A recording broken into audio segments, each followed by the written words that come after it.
Tenaga kesehatan Puskesmas Kota Juang Biren, termasuk para bidan desa dan masyarakat, pada Senin 8 Juli 2024 mengantri untuk mengikuti donor darah di halaman Puskesmas Kota Juang Biren.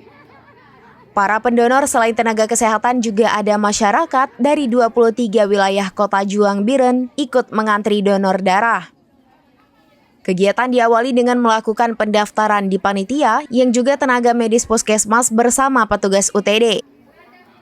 Para bidan desa juga melakukan koordinasi untuk warganya yang hendak donor darah.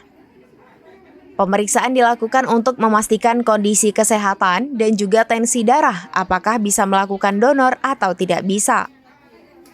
Dalam melakukan donor darah, selain dalam bus khusus juga di bed yang disediakan UTD Biren. Nana Diana didampingi koordinator kegiatan Rosmawar AMDKEP mengatakan pendonor selain tenaga kesehatan yang ada di puskesmas, para bidan desa dan masyarakat juga ikut. Kemudian ada pendonor tetap yang akan memberikan darahnya untuk ibu yang sedang hamil di desa masing-masing. Bagi pendonor tetap dari masyarakat Kota Juang, melakukan donor darah dibantu biaya transportasi diambil dari BOK. Kemudian setiap desa sudah ditetapkan calon pendonor darah untuk ibu-ibu hamil yang ada di desa. Donor darah selain membantu para ibu hamil juga menambah persediaan darah di UTD Biren yang setiap hari mengalami kekurangan karena banyaknya kebutuhan.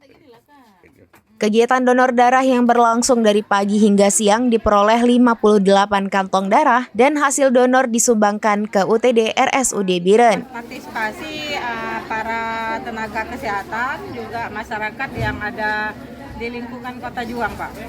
Jadi kita sudah promosikan jadwalnya sudah seminggu melalui media sosial untuk kegiatan donor darah pada hari ini. Jadi ikut berpartisipasi juga para pendonor tetap ya yang akan mendonorkan darahnya untuk ibu hamil yang ada di desa masing-masing, itu pendonor tetap. Dan itu juga disubsidi dengan transportasi. Dari Biren, Yusmadin Idris, serambinews.com. Download Tribun X sekarang, menghadirkan lokal menjadi Indonesia.